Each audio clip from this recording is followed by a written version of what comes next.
Scooby-Doo. So yeah.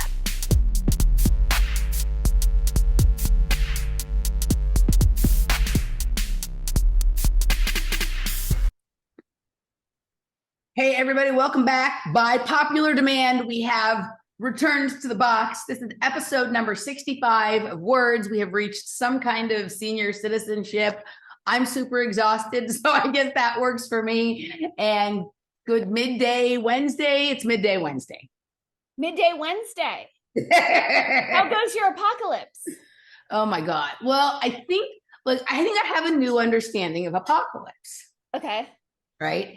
I'm listening. I'm just turning on my fan. That's fine. I'm not offended if not all of somebody's attention is focused on me when I'm talking. It is all focused on you. I'm just going to die of heat if I don't take care of this. Okay. So, I think that cellular death is a real thing. The 7-year turnover, right, of cells and regeneration. And then I think there's mini cycles within that. Right. But I am recognizing that it's been almost exactly 7 years since the last really big transition in my life, which was getting off of drugs. I did that in August of 2015. Right. And I'm feeling I've noticed over the last couple of months, I am changing more in the last few months than I have since that the last time I changed so much in such a short period of time was when I got off of drugs. Right. So what are you noticing physically?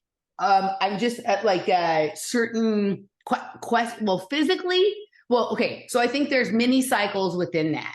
Right. And I'm noticing that every time I'm going through a shift, be it really big or just significant, it doesn't generally happen with itty bitty tiny shifts. Right. I develop physical symptoms that people call being sick. That okay. Seems to be part of the process of the shift, right? Okay. Upgrade or something like that. There's some sort of breaking out of the cocoon that is uncomfortable or something like that, right? Okay. And then there's this big one right now. So the physical stuff, I think I notice more in these smaller ones that happen, right? These minier versions where I have some physical symptoms. But the big physical thing that I'm noticing right now, and this wasn't a 7-year situation, but while I'm super exhausted and not feeling amazing right now, I think my experience with the back pain issue has come to an end. That seems to be gone, right? And that started in 2019, 2018 or 2019. So that isn't a full thing. That was a smaller one within there, but that seems to have evolved. I seem to have evolved away from that. So that's the biggest physical thing. That's awesome. Congratulations. That I've noticed. But the big change is more how I think about things, what still sounds reasonable to me and what no longer sounds reasonable to me. And then what people resonate for me and what people no longer resonate for me. And it doesn't even mean that there's something wrong with them or they did something horrible or anything like that. It's just these things don't make any sense to me anymore. And these people don't make any sense to me anymore, right? On a certain level. So are you weeding people out of your life? Well, I don't think it's like that. I think it's just and this is something, what? They're reading themselves out. Some of them are reading themselves out, but no, I think it's really more the room is just getting smaller regarding people you can speak openly with about whatever's on your mind without there becoming some problem about it, right? Which is, it's been always the issue, right? But I think for myself, moving into from this place of people who are like-minded into people who I share some values with. And when you do that, you don't have to agree about as many things as you did when you were like-minded, mm-hmm. right? And so before it was easy to have weeded out the people that wouldn't consider any alternate version of reality. And then so we were with the like-minded people who we happened to agree with about more things. But during this turnover for myself, I'm starting to examine some of the things that I have previously believed and other people previously or maybe still believe, and starting to question some of my presuppositions that I thought were undoubtedly true, and noticing that like there's the same rejection of that within the people that we were like-minded with before, that we used to find from the people who we no longer considered ourselves like-minded with. Okay, can we get specific as to what issues you're talking about or what beliefs you're talking about? Just like sort of. I'm questioning how. Like, okay, let's just give you one example because I'm still working on this, so I don't want to like. I think one of the coolest things that we do is, as human beings and as questioners of reality and all this kind of stuff, is make meaning of things, sometimes more meaning or different meaning than what we're led to believe that thing is. Oh my God, are you about to tell me that you're moving into the meaning making conversation? Not at all. No, not at all. But sometimes I've gotten to the place now that we've made so much fucking meaning of shit that like we believe some ridiculous things that, like we used to say, that kind of stuff. So I'm just having that. Like, I'm just, like every time something happens, like instead of just being like, well, shit, that fucking happened and it's obvious what it is because it happened, we look for like all of these other things that it could possibly mean, to the point that we're no longer paying attention to like what actually happened, right? Like the esoteric chase has become so dominate, like that dominates the way we look at things, that we have lost like the like paying attention to the practical thing that actually happened, and we're too busy looking about what it means, right? So no, I'm not participating in the meaning making or the sense making or whatever, but like I'm just I'm in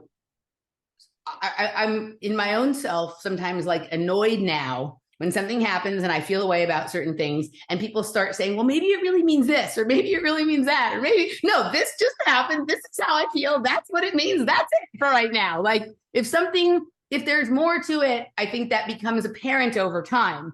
And this sort of like unwilling to, I'm speaking everything that I'm actually speaking of myself, right? So I'm going through this process with myself, and some people around me seem to be not happy with this process, or be like, well, I don't know about that. I don't like that very much, or whatever, right? Like, I just lost my train of thought. You're talking about noticing that you've been leaning too heavily on synchro-mystical meaning making, and therefore not giving enough credence to the obvious. Right. Like some like, and I love the synchro-mysticism, I think is amazing. Like to me, it's actually, I think, a better way and a more meaningful way, at least personally, for me to move through life, but only in the way that I understand it in relation to that which we know for sure has happened, right? And when it becomes like, oh, well, what actually happened doesn't really matter, because with the synchronicity I noticed to the thing that actually happened, I was able to weave this other story that's like much more interesting, and it's actually like more true if we leave the actual thing behind and don't even pay any attention to that. Whereas to me, the weaving between those places is very interesting, right? And it is the thing that like helps a person understand themselves in relation to the larger reality or the more concrete reality, right? Mm-hmm. And so I'm just running, like, I'm just noticing like some things that I used to be happy to go along with. Now I'm like, I don't know. I think I'm going to say something. I don't know if I like that. And just because I don't like it doesn't mean I'm right and that's wrong or whatever. But I'm feeling like I don't want to just go along with things that I don't agree with anymore. I'm going to just say something, even if it pisses off people who previously we've agreed about everything or whatever. Like, this has been a topic of conversation between you and I for a long time now, how overrated agreeing about everything really is, right? And so when you have like the shared value of like, maybe I'm going to tell the truth as opposed to like, we're trying to identify some big truth that's out there and we're doing that together. But like, I know that I have control over telling the truth about what I know right now or how I feel right now or what's going on for me, and that you can do that too. And that should be the basis of how we communicate with one another. And that's actually like a better foundation for trust and for like getting things done and moving things forward in the way that is like actual and healthy is, you know, much more important than agreeing about things. Yeah. I mean, I don't trust people who agree with me on everything. That's the swiftest way to lose my trust. I trust people who assert their own opinions and their own beliefs, regardless of what I think. And allow me to do mine. Totally. Right. And also not like, I've noticed that some people, when like they'll allow someone to do that, but then they do what I consider to be a form of a spiritual bypass by just saying, well, that's fine. That person is doing that. They're just not ready for what I'm doing. Or, right. You know, that shit. It's inserting some sort of hierarchy. Yes. Like, oh, I used to believe that. I used to be there. Yeah. And it's like this, like subtly manipulative, scorpionic, like power play that seeps into our discourse consciously or unconsciously. Exactly. Right. Yeah. So my awareness of this is very high, and it's become like, it started as soon as I took the job outside of the house that was very physical and completely away from the computer. Right. It provided me a lot of reflection time. Right. And then it's also like it's in the refrigerator. So there's like a Wim Hof element to it. Like I work half the day in the cold refrigerator and half the day not. And I'm doing hard physical labor. So I'm hot. I'm not cold, but that in and out and in and out. Right. It's kind of like doing the hot shower, cold shower, hot shower, cold shower. It's like moving to the other side of the room, like and looking at it from one side and the other side. So this process, and it really first started with like high analysis of myself. Right. And then I started just moving out from there. Right. Instead of like looking at everything else and then finally going, oh, maybe I should consider that. I started, Laura sometimes even says like, you're awfully mean to yourself, or you're being awfully aggressive with yourself. And I'm not, I'm just saying something that's undoubtedly true. However, like uncomfortable or unflattering it might be for the moment. And then that isn't the only thing think about myself. Also things that are good or positive or that I've done right, I think. But you know, like I've been doing that, right? And it feels actually good to stop lying to myself about why I do the things I do. Sometimes I just do shit because I'm fucking lazy, or because I'm, you know, whatever. And am I a lazy person overall? No. But does that mean that my failure to do this wasn't because I was choosing to be lazy about that? That's a lie if I say that, right? So yeah, I always think it's so much kinder when we say an aspect of myself can sometimes be lazy, so that it's not this like all-encompassing identity. And we're also creating space for other aspects of ourselves to take the lead. That's just my 2 cents. Yeah. Right. So all that stuff.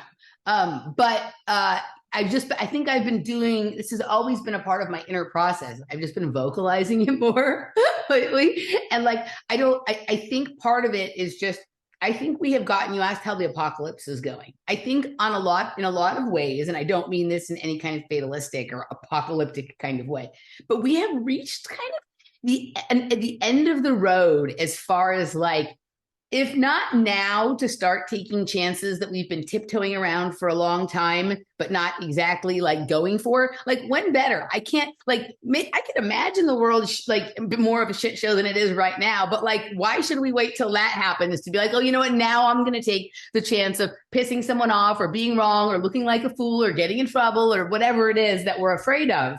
Right. And I'm just kind of playing with the idea of like, when I meet the resistance of, well, maybe I shouldn't do that. That sounds scary. No, I better do it. Right. Yeah, totally. And whatever the consequences are, the consequences are. And maybe that makes me reckless and stupid or whatever, but we haven't gotten very far playing it safe. Right. Yeah. So. Okay. Yeah. So, but anyway, like then suddenly certain things just don't work anymore when you start doing this process, right? And you start to, when you're being highly, like, I don't know what the word is. I have like a visual image of what I'm doing with myself. And I guess it's like whittling away the inconsistencies. We've talked about this before, between what we say we believe and how we truly act, or what we say and what we do. When you start doing that with yourself, then you start noticing that more in other people as well, whether they're doing that or not doing that or whatnot. And then there starts to suddenly be like either like a high degree of resonance between someone that maybe there wasn't before, because you notice, well, like I don't really agree with this person about that much stuff, and some things about this person I don't even like, but they're actually doing the thing that like we're saying needs to happen in order for us to like unfuck this a little bit.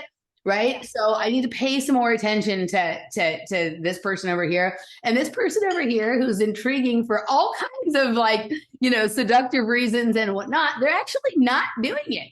And so how do I feel about that? And it doesn't make them bad or whatever. It's just like, okay, just this noticing all of this stuff. And sometimes it's annoying because like you'll be like laying there at night, ready to go to bed or whatever. And then the thought creeps in about like something you did or said, or something you noticed someone else did or said. And we're like, in the past, you could just go, hey, I don't want to deal with it. I'm not going to, and no one else has to either. Like now you have to, because part of this process is taking responsibility for that, right? So it's just kind of, yeah.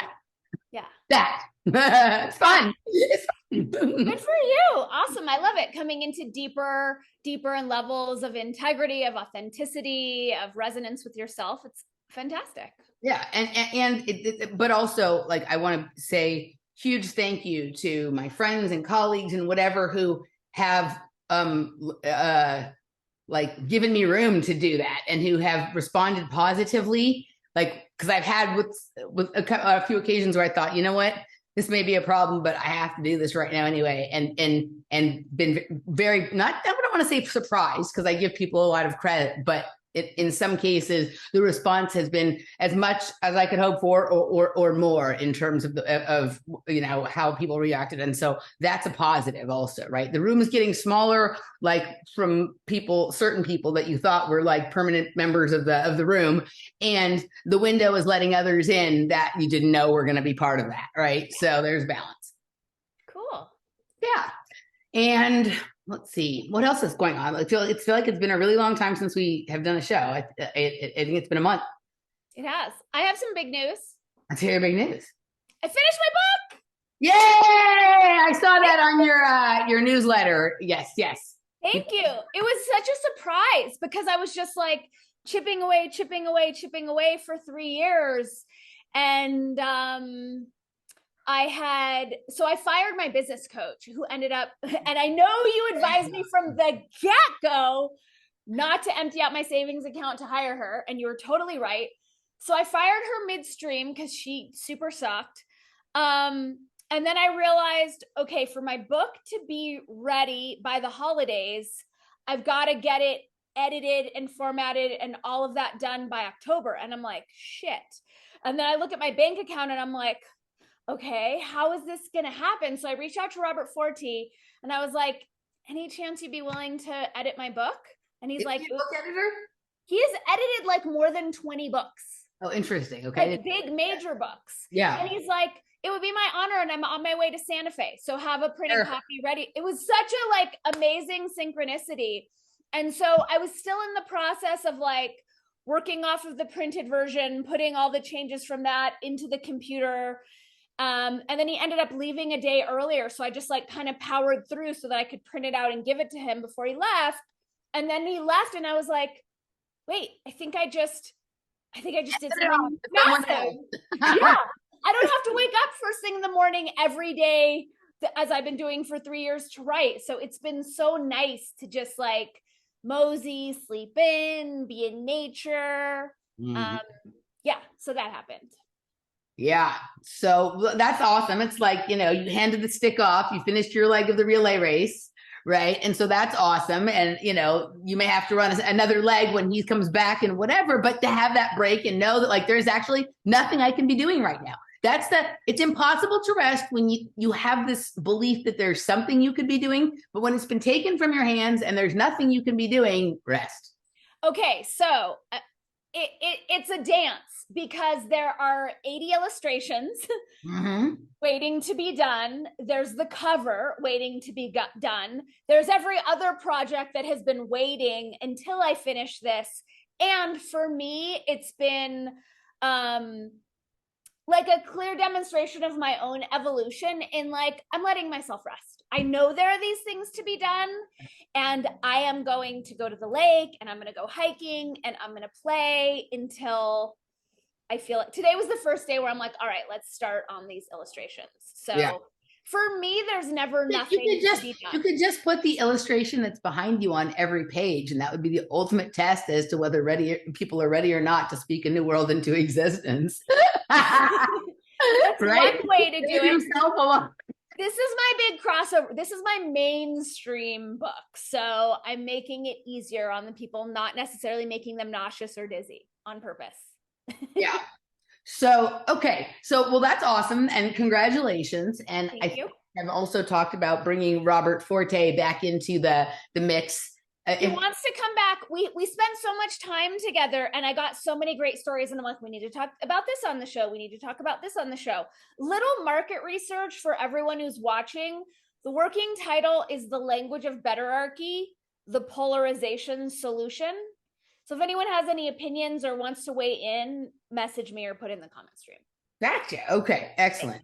Yeah. I think it's time to bring him back into the mix, just like as a, like, it was nice when we had some break from like our usual type of thing that we do to like do the shows with him, which, you know, it was just kind of like moving from like the construction site to the art gallery or something like that, right? Like just a change of scenery kind of thing. But it's interesting the like avenue that brought him back, because she, you know, just small teaser, like it had to do with Abby Martin, right? And I brought her up here before, right, around some other issues, and she's a person I'm highly suspicious of, for a variety of reasons. And she's part of a class of people that, like, I think I understand like how some of these, like actually how you can identify sometimes what program people come from is based on the language that they use, right? And even if two people that were in the same class seem to be in opposition to one another, it's just the opposition for the sake of the synthesis, right? And she comes from one of these schools of, like, they're not real schools, but I call them schools because like they churn people out like that. So that's kind of interesting in the way that ties into the topic that we do with him based on the psychedelics, right? So I'm looking forward to that. And I also I mentioned this just in the text with you, Antero Ali, who I know you know and you have interviewed. I think it's a friend of his as well, right? No, they've met once, but they're not. I was actually surprised that they're not friends. Okay, so just because I do everything now on the show because it saves me from having to do it when we're not on the show, I just like I'm not. Can we shave our legs right now? Huh? Let's do it. I hate shaving my legs, dude. That's a can't stand it. Yeah. So okay, so I'm like he's someone I only heard of when we were doing the show with Robert. Like that was the first time I'd heard of Antero, but he came up in a show I was doing about I thought it was with Michael Wan that he came up. I might be remembering incorrectly, but it was either with you and Robert or you and Michael. It's possible, right? So I was doing a show on basically like the interdimensional architecture topic that I'm kind of obsessed with this guy named Juan on Juan the other day. He prepared this whole presentation. He was on my show, and he brought up Antero Ali in that. And I was reminded, because I knew this from the conversation with you guys, that he talks about angel tech, right? And then he also associates that like with there being a layer that is between like the 4 lower levels of the 8 circuit model of consciousness and the 4 higher levels. Yeah. And so it wrapped into like a bunch of other things, like sort of, I don't know if I have the language for this. There was like a tone or a theme. There's like like the idea of angel tech, and then the 8 circuits overlaps into things that I've said about like Jeff Mills and like time tunnels and sort of dimensions of reality that way. But then also the stuff with the particle accelerators and the relationship between particle accelerators to psychedelics as it has to do with like the FPV angel referring to the particle accelerators as angel technology, right? Yeah. And so it seemed from just this one quote that like maybe his work encapsulates where all those things sort of come together. So I have like a refreshed curiosity about him. Okay, I'm happy to put you guys in touch. So I guess, does he have one book or two? He has so many books. Many books. Okay. So many, but it's interesting because he came up, I was doing that show, My Family Thinks I'm Crazy, that podcast. Yeah, Michael's friend Mark, that's his show. Yeah. Yeah. So Mark brought him up on that show, and I was like, oh, I know him. And he was super excited, and he brought out one of his books. And then I mentioned it to Antero in like an email exchange. And he's really interesting because he's so open, but he also has this like subtle obstinance. It's so subtle and nuanced. It's very unique. I hadn't come up against it before, but like he didn't want to talk about his books. He was just like, oh, that's so old. Like I don't even relate to those pieces of my oeuvre anymore. So that was my only experience in trying to initiate a conversation with him about those. But yeah, he's written a ton of books, a ton of articles. Now he's into, film is his big thing. He's about to start actually it might have already started his experiential astrology course. Yeah, I see his most recent book was Experiential Astrology. Yes. But it's interesting. We could play a drinking game with him. His 2020 book was called State of Emergence.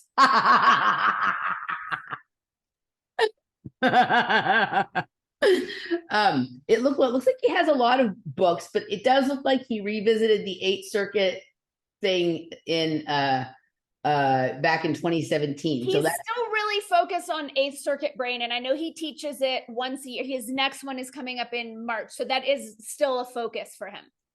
His Angel Tech book was from all the way back in 1987. That might have even been the book that I mentioned to him, but it was like the door was like he didn't want to talk about it.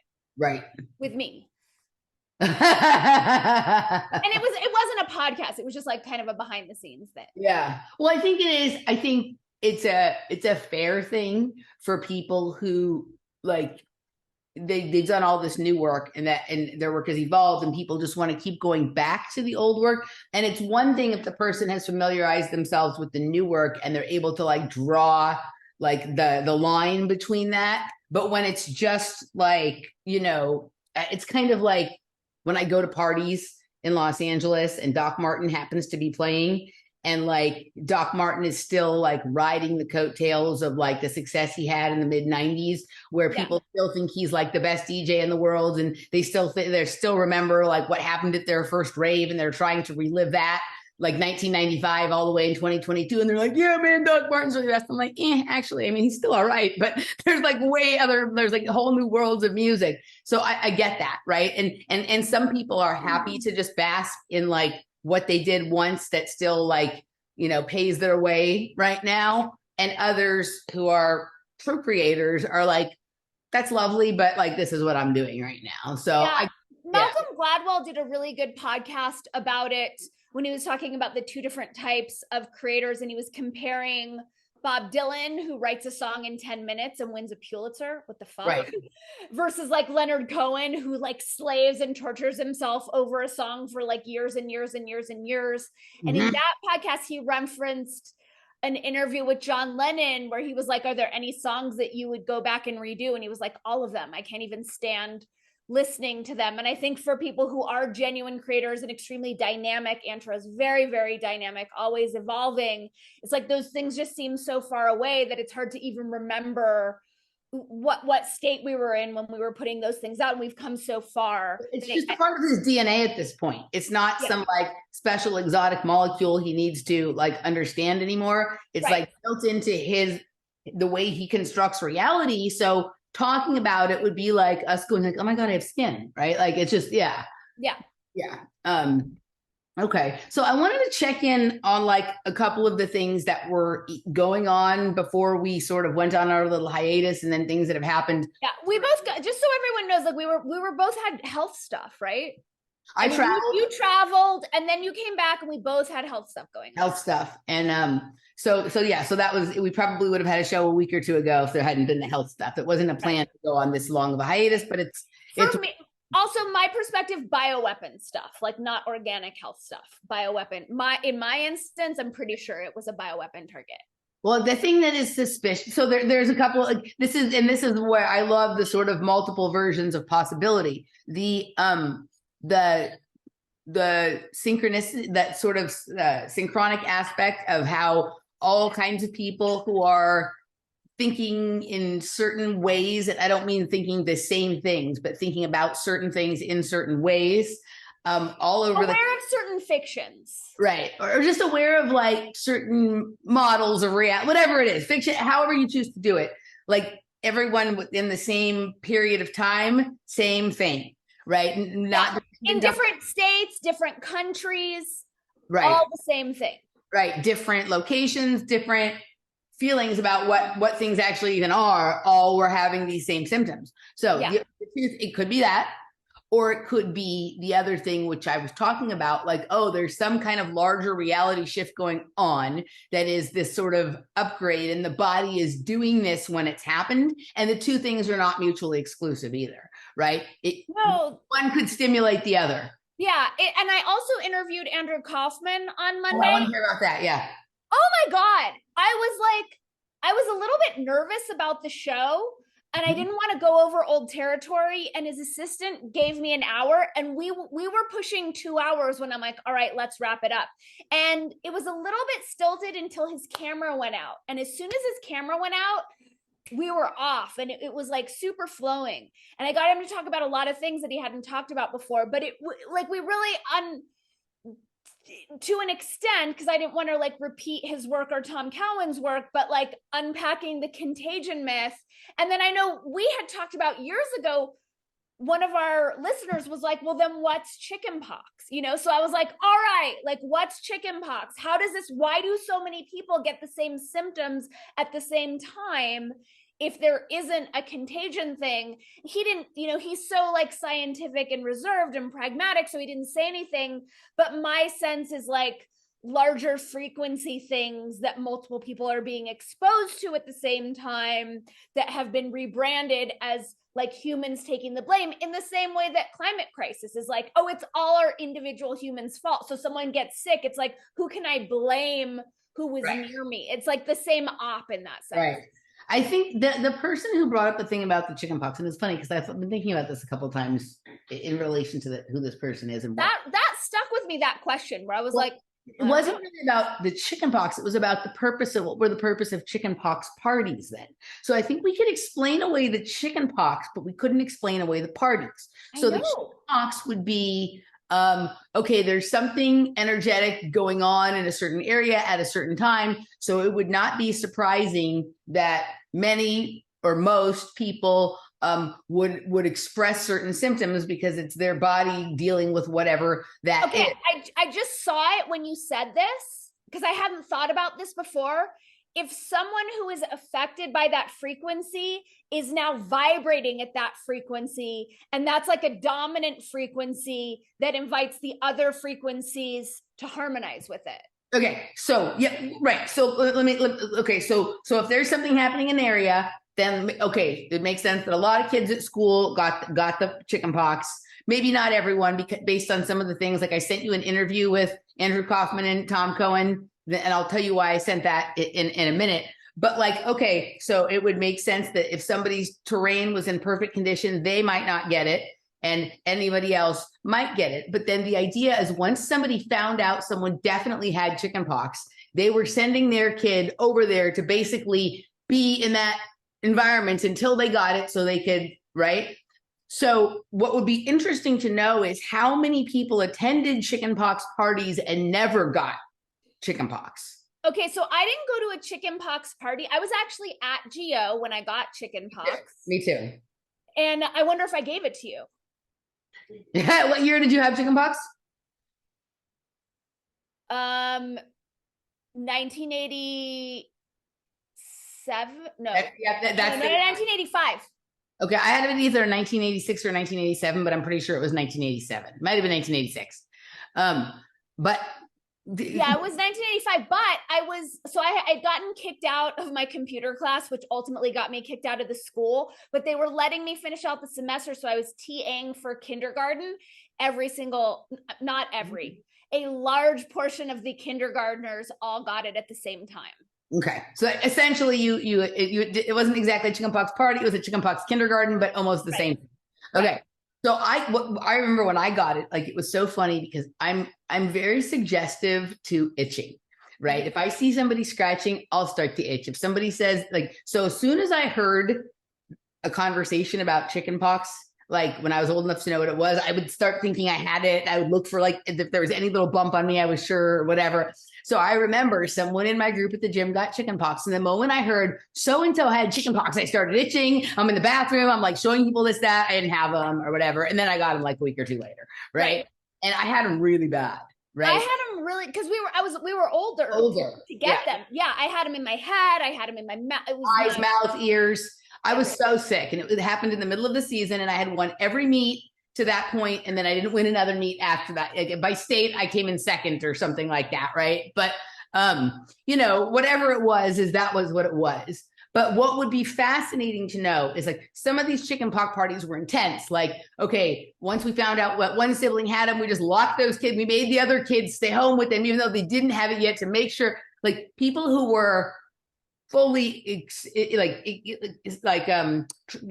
captured, people who are completely in range, trying to be forced to have them, how many of them never got it, right? Like that would be really interesting to know, because right, that, like, if it's possible that there's nothing you can do at all to give a person chickenpox if they're in, right? Now, I think what you're saying about the dominant vibration, maybe if there's enough people vibrating at that, it overtakes. Or maybe it's kind of like periods where, like, for some reason, somebody's system is dominant. Like, you go into a group of women and you know, like one person, you know, like seems like one person starts controlling the timing on the cycles of everyone else. And what does that actually mean? Like, what are the determining factors of whose menstrual cycle vibrates at the controlling, right? So there's a lot of stuff to be pulled apart there. So it was more the parties than the pox that the question was about. But I have to say, just in relation to some of the things that I've seen go on with people over the course that the last couple of years, right? Like, I think some of these gotcha questions were intentionally designed to get certain people to stop talking about certain things, right? Oh, interesting. Right. So like, do you know who the person was because you mentioned this person who put in that comment? Do you think that that's a bad actor or controlled opposition? I don't know. I'm not, this is not a good, bad thing, right? It's not a good, bad thing. I'm using propaganda terms. I'm not using judgmental, like bad actor, controlled opposition. Like, it depends on what the aim of a person is, right? It depends on like which version of reality they're subscribing to. It depends on what world they came from and what world they're going to. And are we moving in the same direction or not? Right. Well, that comment did get me to shut up about it, because I was like, I actually don't know. I stepped out of the conversation about that. Right. And in some ways that was a gift, because it's not my main interest anyway. Like, I don't, it's just not what I want to spend my time thinking about. And so I was free to not then. Yeah.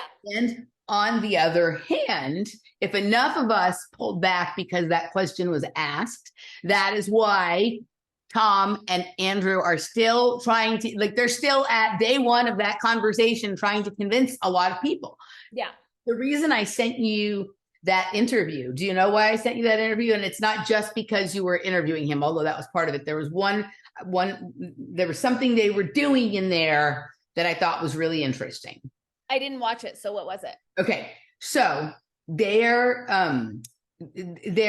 talking about Del Bigtree. I think that was what was going on. They're talking about Del Bigtree and his he was interviewed by Derek Bros, and Derek Bros pushed him a little bit about this idea that the virus doesn't even exist, the terrain theory and whatnot. And they were responding to the things that Del said, right? And they were providing the same analysis, like in different words, because they're using medical language, and they're solely focused on one particular thing, whereas your and my interests are a little more broad. Yeah. But the conversation about synthesis, the conversation about like, okay, well, we have something that is truth and we have something that is not truth. Should we go to something that's half truth just because there's a better chance people will buy that? And at least, right? So it's the same thing we're accusing David Fuller of, with this synthesis perspective. And at some point, I do want to do the analysis of that conversation with Freddie Sayers, because that was so telling. Okay. But okay. So like basically at one point, Del Bigtree says, people are not ready for that conversation, and we should not damage the progress we're making with this narrative by trying to bring that into it. So basically it's the same thing. And we're not being consistent critics if we don't say that.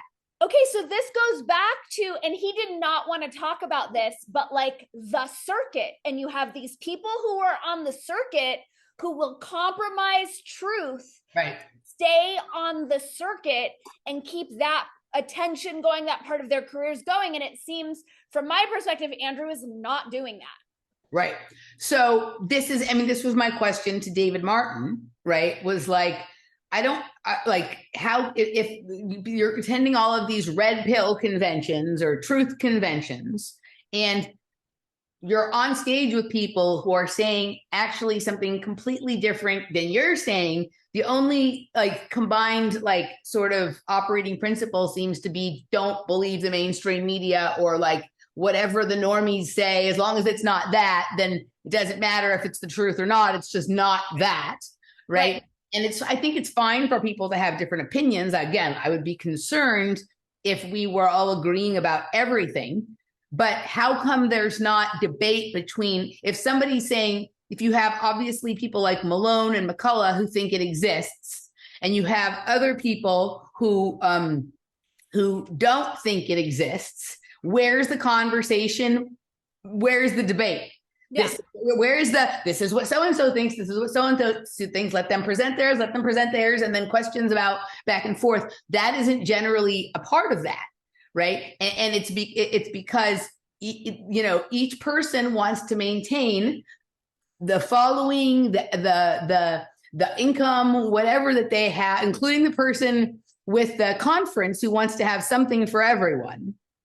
Well, I actually had this conversation with Mo Fax the last time I was on his show, when he did his Third Rail series, which was 3 shows about the JQ.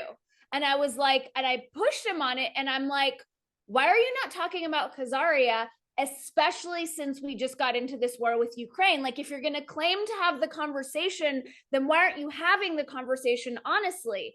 And his perspective, and I believe he's a Virgo, is I'm strategizing, right, how I'm delivering the information so that people will stay with me. And you can't blow people's minds out too hardcore from the get-go, or you'll completely lose them. And this is what I'd wanted to talk to him about on my show, but he's kind of dropped out of the conversation of like, well, what is this larger strategy? And there was a part of me that's like, well, I'm not strategic at all. Like, I'm just throwing it all out there. So I want to learn more about that. And maybe there is relevance to that. But so there's one thing about not saying something, but if we're like enabling a fiction as part of that, it gets kind of tricky and fuzzy. Yeah, this is the whole thing, because what happens is it could be with a completely good intention, however like misguided it might be, that somebody could start that process. But if in the process of doing that, they introduce a narrative that is not going to lead to that ultimate promised truth at the end, but has led to a huge audience, lots of money, lots of opportunity, or like enough attention from the larger reality that now new things are sent to insert to confuse you and think, well, maybe that original truth I was going for wasn't exactly right. And this new thing I found about is, but it's really just a herring, like, there's all of these things. And I'm like, again, I don't think we need to have a unified theory or even a cohesive message per se, but the idea, and this is where I like, when I was talking about, instead of looking for this elusive truth altogether, we need to focus on like saying what we think or know to be true at this moment, right? Yeah. And that can change over time. But if we're delaying that until we're all in agreement, like this becomes the never-ending story. This becomes the horizon is an imaginary line in the distance that recedes as you approach it. Right. And so, and this idea, like when people say like we're having a truth and health convention or the Red Pill Expo, the implication is that the point of this is to get to the truth, not a truth. Right. And it's marketing, because you're going to have Red Pill Expo 1, 2, 3, 4. So if you want people to pay for 4, you have to hold back. It's like the same issue that I have with the coaching industry and the wellness industry. It's like, I'll give you this little tease for free, and then you'll need to throw down 25 grand to get the whole thing. And those people are, make more money and probably have more impact. It feels disingenuous to me. I have never paid for the truth. I have never paid for something and the thing I get is the truth. That has never happened. Well, I just think this like conscious withholding to keep people engaged in giving us money is gross. I don't like it. It doesn't. Well, and also this like marketing oneself is saying things that are controversial. But I can say this much, but I can't say anything more, because if I say anything more, I'm unsafe or I might lose my channel.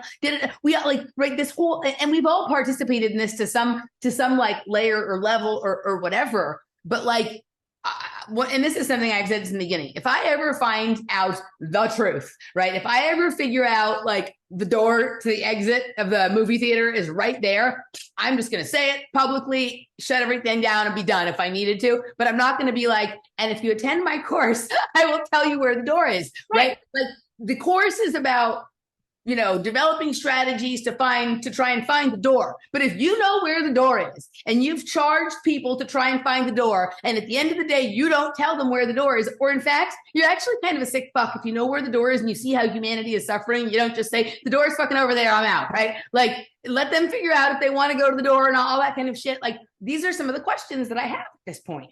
Right. Well, completely. And that's what I wanted to talk to Andrew about, but he didn't want to go there. But just in terms of like, who's real?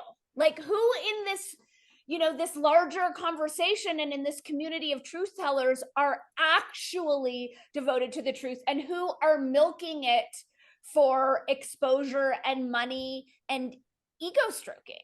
So to this extent, and again, I don't know Andrew, I listened to some stuff of his, not that much or whatever. During this interview, I think it was a little bit more Tom Cohen, who was basically saying like, yeah, no, like half truth is not the truth. Like it's the same thing. So the thing that I have come to recognize is that is the signature of the quote unquote controllers or hidden hand or detractor or whatever it is this obsession with synthesis, right? And so, and I'm not talking about music.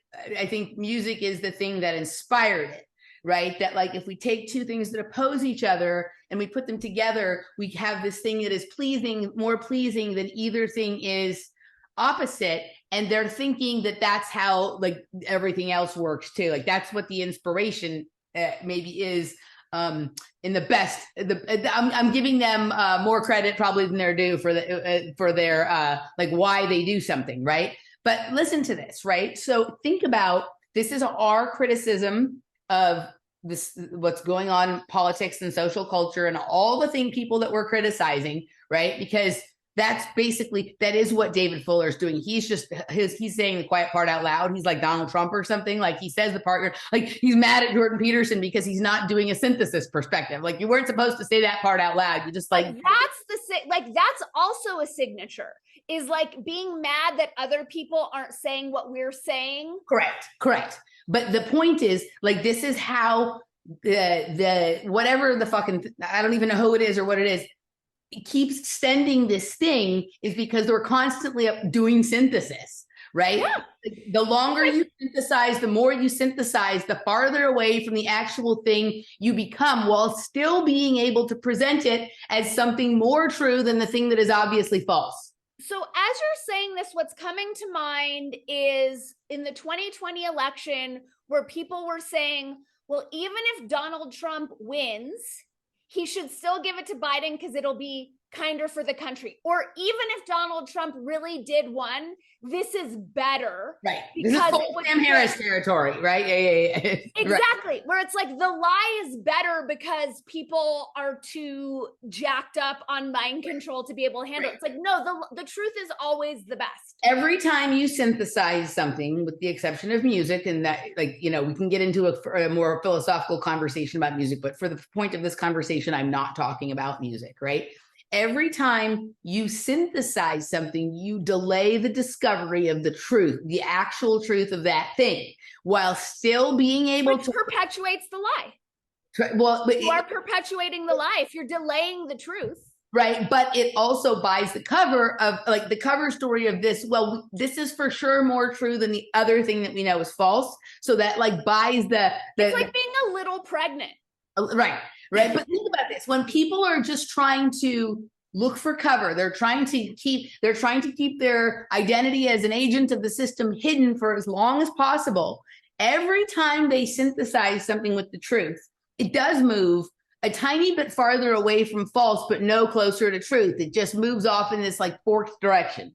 But it's also the arrogance of it to second guess the capacity of other people to be able to handle, like the insane arrogance, like it's up to Del Bigtree to decide what the public can handle. This is why we're so retarded and can't handle shit, because we have all these so-called authorities like keeping stuff from us, like we're delicate little infants who can't handle shit, which makes a culture of delicate little infants who can't handle shit. So this is where, like, okay, and I understand that he has some feeling that he has some expertise about medical stuff because he's worked around medical media for so long. But this is where, like, he got himself into a pickle, right? Because he's mixing rights with science. Right. So this is where, and I hate to ever give Tim Pool a compliment, but I'm going to give Tim Pool a compliment here. At one point he said, I don't want to have any of this discussion about, like, what COVID is, how dangerous it is it a bioweapon, is it a virus? I just want to say I'm against mandates, end of story. Right. So Del didn't do that. Del didn't just choose to fight the legal fight against mandates. He started wavering into all of this conversation involving the science. Right. So now he's having to, like, maintain a narrative and whatever there. Like, you know, maybe what would have been better to say was, like, you know what, actually, I don't know anything about viruses. I'm just against mandates. And I'm aware that there's this thing, this possibility that viruses aren't what we think. Go listen to these people about that because they actually know that topic and I don't. I'm against mandates. Who's with me? Right. He didn't do that, though, because his whole thing is this, you know, whatever and I'm not saying he shouldn't have done, this is not any of that. But he can't just, like, now abandon his long time ongoing stories, narratives, and things that he's talked about for so long that way. But it was really interesting. Essentially, what Tom was saying was the same thing that we've been saying about this, right? So about our topic, we don't talk so much about that there's no, like, something is slightly truthier than the other thing, therefore a compromise between the truth and the lie would be that, and we should pursue that compromise. Right. Like compromise would be, you want Mexican, I want Italian, and we agree that, oh, there is an Italian Mexican fusion place that we both like. Okay, that would be one version. Or you can pick Italian this time, I'll pick Mexican next time. We've compromised. It is not like, well, let's have Chinese instead because Chinese has some ingredients of Italian and some of Mexican or whatever the fuck it is, right? Right. I think it's twofold, because it's like, I see what you're saying in terms of the synthesis, chipping away at the truth, but I also see the parallel in the other conversation we've been having of these people who appoint themselves as intellectually superior, and they're the ones who are going to determine how much truth the public is allowed to be exposed to. That's the same. Correct. It's like food rationing. It's like the person involved in deciding at the cafeteria, like you get 1 scoop of mashed potatoes or 2, and they work for the school and you're the state. It's all of this complete authoritarian. It's not betterarchy. But kind of different because it's not their job. Like if your job is the cafeteria person, that's your job. It's not Dell's job. It's not Brett's job. It's not Daniel's job to tell us how much truth we are allowed to. But Brett thinks it is, because I think, and this is you pointed out to me, and we'll go through this maybe when we analyze this more fully, that Tristan and David Fuller pointed out that the Weinstein's father got in trouble for association with the Communist Party, right? And so it actually is his job, right? This is part of how their father got out of trouble, was conscripting the family to a lifetime of being double agents. Right. So it is his job. Well, I can't in his deluded. Correct. No, but this is what he's being paid for. Just like the cafeteria lady is being paid to scoop mashed potatoes. Correct. Right? But like that doesn't line up with like actual truth, which is I say whatever the fuck I want to say, and I have as much exposure to as much truth as I want to. But also, we just have to remember, Brett, and this is like, I don't know if this means we should extend him some sympathy or anything like that, but probably his whole life, he has not been allowed to do that because he's been under the thumb of this scenario that his father got him involved in. I mean, that was such a revelation. I'll just go to jail so my boys can be free. No, his father is a big pussy, just like the two of them are, right? And he was like, okay, well, instead, so we can stay free and make some, I mean, I'm presupposing a lot. I don't have, but it was interesting that they said that. I don't have any factual evidence. I'm analyzing the behavior, and I'm saying this right here, right now. I'm not saying that this is the truth. I'm not. That's all you and I do. That right. Okay. So I'm not saying that this is the truth. And that's the difference between me and them, is that like, if I'm not saying that this, but this is what makes me think of in my head. Right. And, you know, this is the kind of stuff that happens is people make deals. This is how political chicanery and intelligence operations and all of that kind of stuff work. You have something on someone, and therefore you're able to get them to do a thing that they probably otherwise wouldn't do, but they do it because they're afraid of what it would mean if they got their freedom taken away for a temper, even though that might be better for things going. This is an ongoing scenario, and why we can never have a political solution to any of the problems that we have. Because it always, this is always what comes at it. Honey, can you do me a favor? Can you put that down a little bit? It's getting too bright in here. So he thinks it is his job, right? Like, right. He's literally employed to do that. It's true, but I also just want to acknowledge it did make me have much more compassion for him when I heard that, like, oh, he was brought up in this and has been completely programmed since he was a young child for this. So he comes by his dishonesty, honestly. I have compassion for all of the people that you and I criticize, even in some moments when I totally feel like I don't, because like most people don't come up with this on their own. Most people were born into families that were doing this. Right? Like people, are born into families where their parents sell insurance. And so they become an insurance agent, and that it's the whole middleman kind of, if your family is involved in a business of middlemaning, which is, like the priest class or insurance agents or Hollywood agents, editors, anything that comes between another person and wherever they think they're coming from or going to, then this is baked into the cake, right? And so we've talked about this before, like, because some compassion for Joe Rogan, some compassion for all these people that we are critical of, and I think all of them should be able to be saying the things that they're saying, right, and whatnot, but some of them, and I will say Joe Rogan is not some of them. He's never rallied against free speech. He does a lot of other stuff that bothered me. But I recall a conversation with Brett and Tristan, who it's interesting that Tristan is now saying this about Brett, where they were saying that there's going to have to be appointed free speech like people online. So like we're going to have to pick people who are assigned to think for everybody online, because we cannot just have everybody talking online, right? That is not free speech. And so I'm not, I think they should be able to say whatever nut bar thing that they're saying, and I should be able to say the thing that I'm saying, however nut bar it may be. So a lot of this criticism and this me feeling entitled to criticize comes from the fact that these people have proposed ideas, rules, laws that would restrict your speech and my speech. And that's the thing that I'm against. I'm not against their stupidity per se. No, of course. And we have talked about this a million times. Like, this is legit an information war. Yeah. And so it is crucial that we bring to light the bad actors in the controlled opposition who are intending to deceive the public for very nefarious reasons. You know, like, there's just, anytime I had this again where I was just like, I don't want to do this anymore. It's so freaking thankless. And I listened to the new, it's not that new now, but the Oracle Girl September message where she was just like, we need to keep supporting the truth tellers who are doing their best to keep the discourse alive. They are the most important players in the game right now. So again, it's just like this annoying duty. But no, I feel shitty because when I watch David Fuller ripping apart Jordan Peterson, I'm like, I don't want to be doing this. It's so gross. And until we hit a critical mass and other people start to clue in, I do think they're starting to shoot themselves in the foot, because I did just watch Daniel Schmachtenberger's insane, I'm halfway through it. He's talking to some Black professor and he's like, I want to understand racism and slavery, but I'm not qualified to talk about it because I don't have enough melanin. So I need you to tell me what to think about it. And I just think they're going like cuckoo pants on the woke stuff.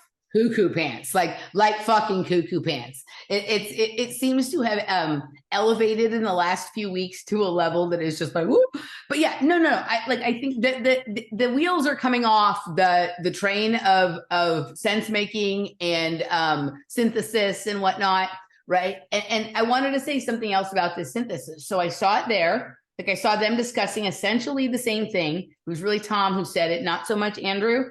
And like, I'm not sure when I say this is not a questioning of his integrity. I'm not sure I understand what Andrew's end goal is in terms of the role he's playing in all of this. So this is what's so fascinating. He was doing this before any of this started. He was doing this when he was a physician's assistant. I think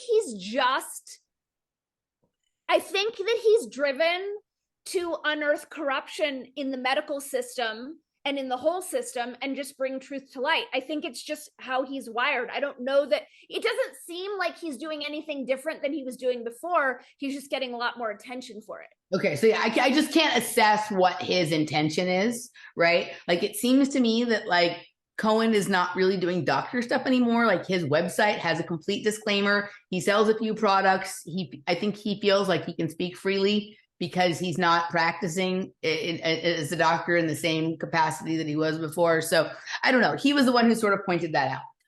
I want to fast forward to another conversation. Well, maybe let's do this. Should we wrap up the first hour and move over into the patron segment? And then I want to tell you the other place that I've become aware of this synthesis process that we need to be suspicious of. Since we didn't do any pre-show, let me just go over the things that I want to talk about, and then we can decide if we're done here. Okay. So I did pull a short piece from the Tristan David Fuller, where they're talking about Russell Brand. Okay. There's so many pieces in that I want to unpack. Okay. There's that Midnight Lightning radio where I'm supposed to self-flagellate for being a Jew. I'm so over that feedback. Okay. P.S. everyone. And then there's that little piece that I took of like because of my privilege, blah, blah, blah, blah, blah, blah. Okay. So let's do this.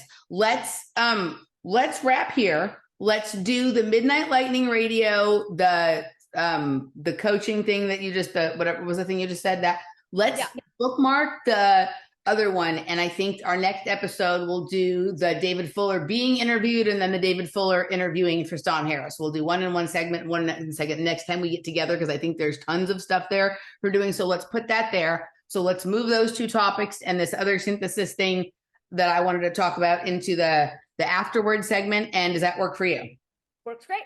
Awesome. Okay. So we're back. We'll be recording again in 2 weeks. So we're going to be back on a regular schedule. I want to say thank you to Deidre, who helped erect a Words podcast YouTube channel that I haven't decided yet if this episode is going to go there, or it's going to be the next one, because I do need to go through and make changes to the text in terms of links, because your links and my links have changed since those shows originally posted.